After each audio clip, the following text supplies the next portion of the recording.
Жақсы.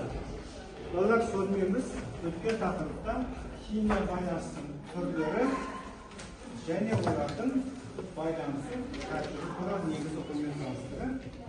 Сонымен қатар кристалдық торлар. Жарайды, жақсы. Қазір сабағымыздың басын ой қозғау әдісі бойынша жалпы сұрақтарға жауап беруден бастайық. Жарайды ма? Металдардың теріс электрлігі мен бейметалдың теріс электрлігі бір-біріне ұқсамайды. Металдардың теріс электрлігі қаншаға дейін еді? Ал 0-ден 2-ге дейін. Осыған байланысты отыр ғой. Біз ол элементтің металл, бейметалл екендігін ажыратамыз. Ал бейметалдардың қанша еді? Ал толғанай 2-ден 4-ге дейін. Ең күшті металл қандай металл еді? Ал меріп ең күшті металл. Атын айтамыз. Серғазы Франция. Ең күшті бейметалл Фтор, дұрыс айтады. Енді ең күшті металл Франция біз не деп атадық? Металлдар не сол? Ал фтор жақсы отыра ғой. Демек біз білеміз, ең күшті металл Франция, ол металлдың қаншасы, ең күшті металл фтор, ол бейметаллдың қаншасы. Фтордың топтық дәрежесі қаншаға теңейді? 4-ке теңеп, 4-ке тең, оның теріс электрлігі де 4-ке мұз жатады. Мұздың кристалл торлары молекула болды. Жақсы. Үшіншісі баян не дейді? Үшіншісі иондық кристалдар. Оларға да натрий, фтор, калий хлорид.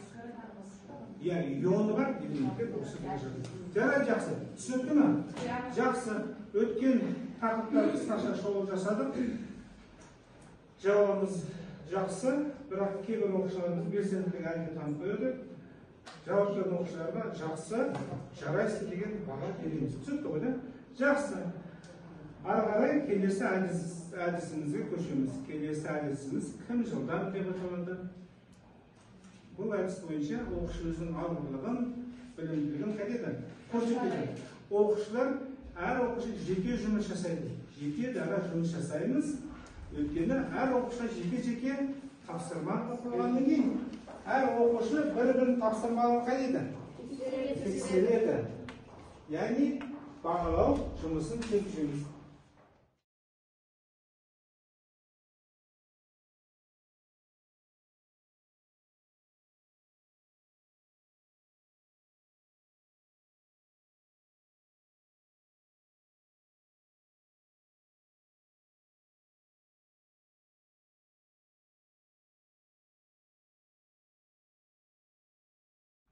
Жазира тексер.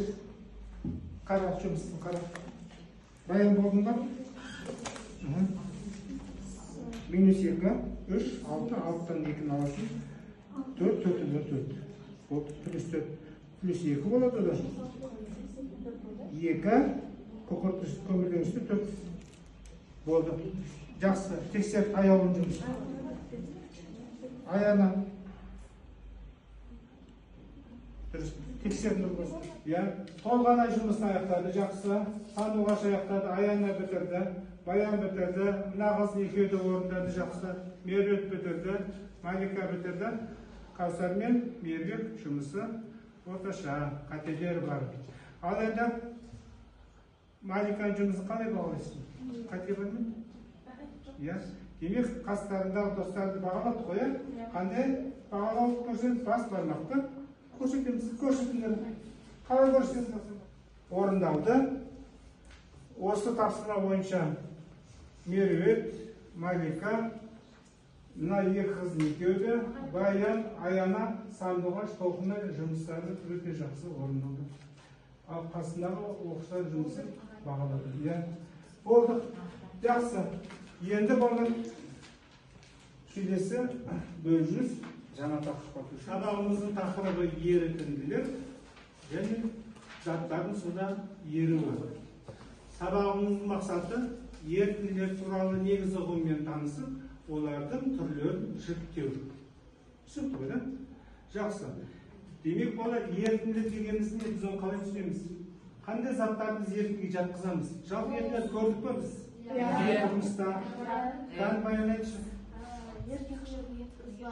күнделікті біз қант салып ішеміз. Біз соны араластырғанда біздегі Демек, қант ериді. яғни шайға салынған қант араласады, қант ериді. Отыр ғой жақсы. Бұл ерітіндіге түседі екен, нағыз ерітінді, яғни қанттың ыстық суда шайда еріп кеткені. Тағы да басқа қандай ерітінділер бар? Тұздың да суда еріп, тағы да арктасты суға салып ерітеді екенбіз. Арктас бірақ толығымен ериді ме? Толық еримейді. Тағы да толық еріп кетеді. Қандай зат бар үйде? Тұрмыста. Асқанда да. Ас содасы, қамыр ашытқы, демек заттардың суда еруі, ол ерітіндіні қайтеді екен? Түзеді екен. Түсініп қойды. Сондықтан да біз ерітінділермен үйде күнде тұрмыста бетпе-бет күніге кездеседі екенбіз. Солай ғой. Мысалға сироп жасаймыз де ішетін сусында. Осы кезде сиропты біз 100 грамм құямыз да үстіне 1 литр немесе жарты литр су құямыз, араластырамыз. Түсі өзгереді, қызыл болмаса сарғаяды. Бұл да нағыз ерітінділер түріне жатады. 1 қасық және 2 қасық салдым. Сөйтемін де жақсылап үстіне не құямын? Су құямын. Ерітінді, яғни ішіне салынған зат жақсылап ерітіп кету үшін қайтемін? Араластырамын. Енді мына затымыз балға қараңдаршы. Араласқанға дейін оны араласпай жатып өзі қайтып кетті. Еріп кетті. Яғни ерітіндіні алу үшін бірінші еріген затты қолданды. Яғни еритін затымыз ол тұз. Екінші еріткішіміз не? Су. Демек тұзбен судың қостым, екеуінің қосындысы нені берді? Ерітінді берді. Міне ерітінді ары қарай жасаймыз. Осы ерітінділердің орнында 3 түрі бар екен. 3 түрі бар дейді. Ол үшін біз жаппай қарапайым мысалмен көрсетемін. Айтып отырамын. Мысалға сұйытылған ерітінді деген бар және концентрлі ерітінді деген бар екен. Bir türü. Сұйытылған екіншісіне концентрлі. Сұйытылған ерітіндіде не көп болады? Аты айтып отыр. Су көп болады. Еріген зат өте аз болады. Мен оған кішкентай ғана мысалға не қосуым мүмкін? Мысалға 1 ғана грамм еритін зат салдым, тұз салдым. Суды көп құяйын ал. Проверкамыз кішкентай. Мына ерітіндімізде не көп? Су көп па, жоқ ерітін зат көп па? Су көп. Демек, бұндай ерітіндер сұйытылған ерітінді деп аталады. Түсінікті ма? Екіншісі концентрлі ерітінділер деген бар. Концентрлі ерітіндіде енді керісінше болады. Мен нені көп аламын? Концентрлі ерітінділер мен еритін затты көп аламын. Мінекей. Көп алдым еритін затты. Енді осының үстіне абайлап су құямын кішкене.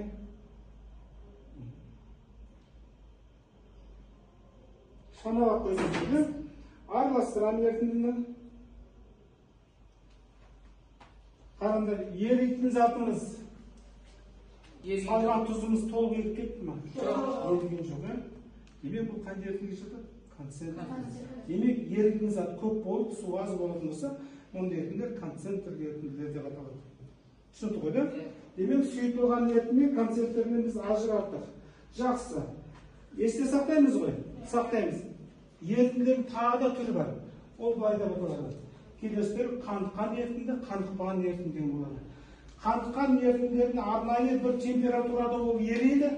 Мысалға мыс сульфаты 10 градуста еріп дейтін болса, 10 градуста ол ериді де, ары қарай еримейді ол. Еріп қойды ғой, белгілі температурада еритін ерітінділерді қантыққан ерітінді дейді. Ал кейбір тұздарымыз белгілі 40 градус температурада ериді. O da eriді, температураны ары қарай көтерілсең, тағы да ери береді олар. Мұндай ерітінділерді қандықпаған ерітінділер деп атаймыз. Арттырған сайын зат қайтеді? Тез ериді. Дұрыс айтады. Енді екіншісіне ғаныш саламыз.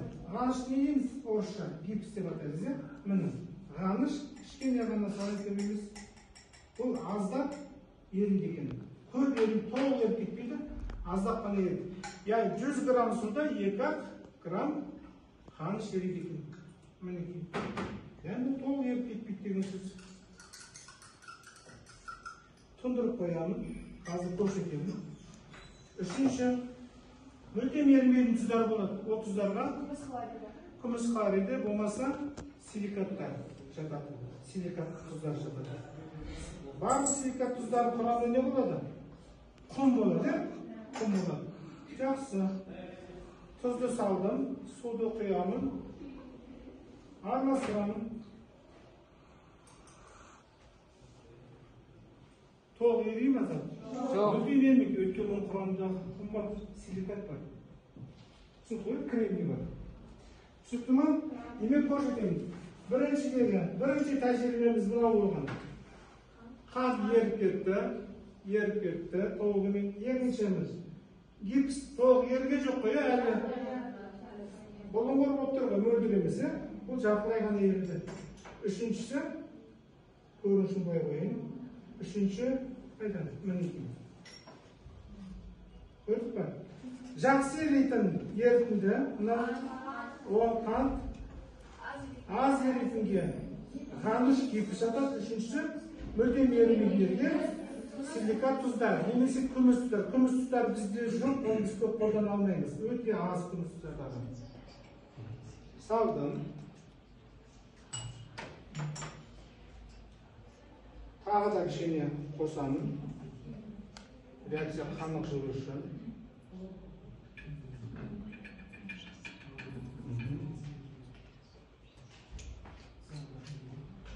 Үстіне су құямыз.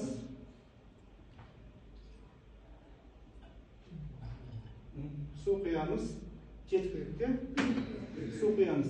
Енді мен тұтқадан шығарамын да, кішкене шайқаймын.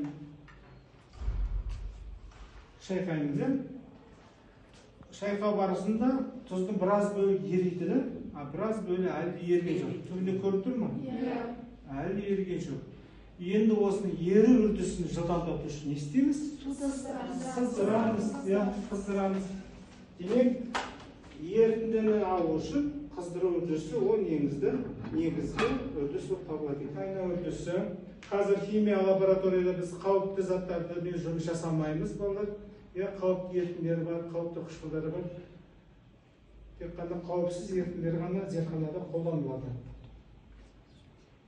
Түсінікті ғой, көрдік. Жақсы. Енді мен бұл тәжірибені тоқтатамын.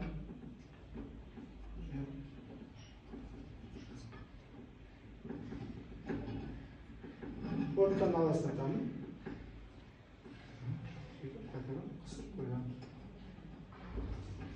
Отта арнайы құрылғының көмегімен өшіреміз.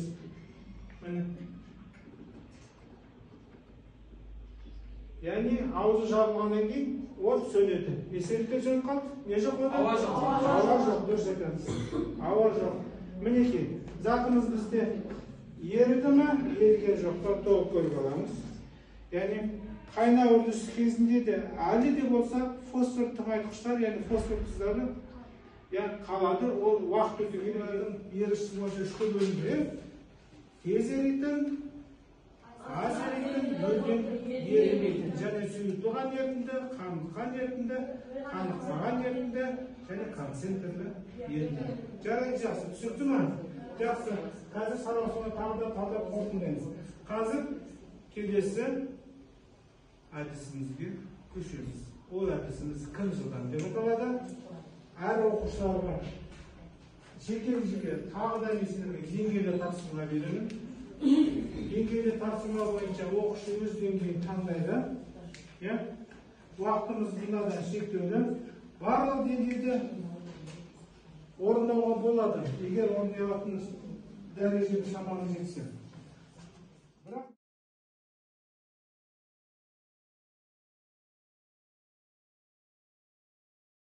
Енді балалар, деңгейлік тапсырмаларды біз аяқтадық.